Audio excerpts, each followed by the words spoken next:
নমস্কার বন্ধুরা, দেবাশিস কুকিং চ্যানেলে তোমাদের সবাইকে স্বাগত। আজকে আমি ঝিঙ্গা বটি রেসিপি তোমাদের শেয়ার করছি।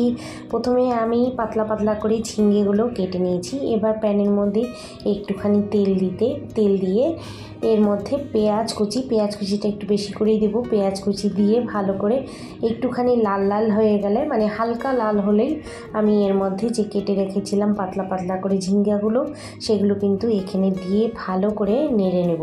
আর এটার মধ্যে কিন্তু কোনো ফোড়ন হবে না, না কালো জিরা না জিরা, কিচ্ছু হবে না।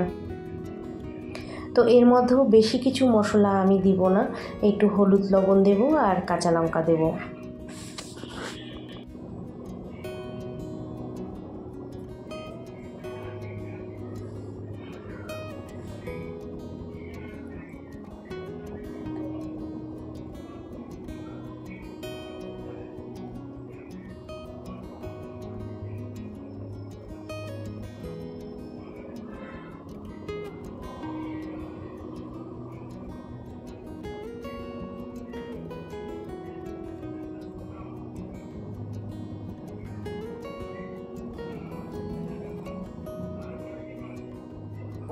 আর এই তরকারিটা গ্যাসের আঁচ কমিয়ে দিয়ে ঘন ঘন করে অনেকক্ষণ ধরে কষাতে হবে বা নাড়তে হবে।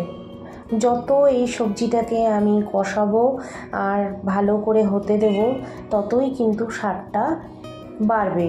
আর আমি এভাবে ঝিঙেগুলো খুন্তি দিয়ে, মানে কাঠের খুন্তিটা দিয়ে আমি থেতো করে দিচ্ছি যাতে মিশে যায়, নইলে তাকিয়ে তাকিয়ে থাকবে একটা ঝিঙ্গাটা, ভালো লাগবে না দেখতে।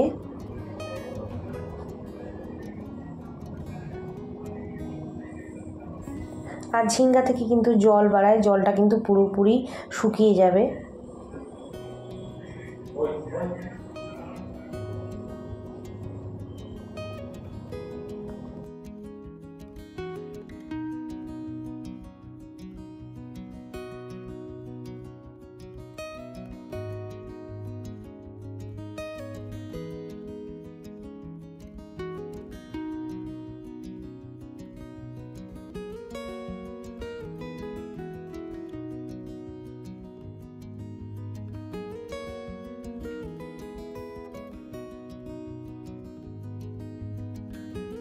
রেসিপিটা কিন্তু আমার হয়ে গেছে কমপ্লিট। এবার আমি এই রেসিপিটা, ঝিঙ্গা বটিটা আমি শুকনো করে করেছি, একদম জল এক ফোঁটাও কিন্তু নেই। আর আমি এর মধ্যে কিন্তু কোনো জল দিইনি, যে ঝিঙ্গার জলটা বেরিয়েছিল। তো এবার একটা পাত্রে তুলে রেখে দিলাম। আর এই ঝিঙ্গা বটিটা কিন্তু তোমাদের বাড়িতে ট্রাই করার জন্য আমার অনুরোধ রইল। খুব সুন্দর একটা রেসিপি, সিম্পল। তোমরা কিন্তু অবশ্যই এই রেসিপিটা ট্রাই করবে।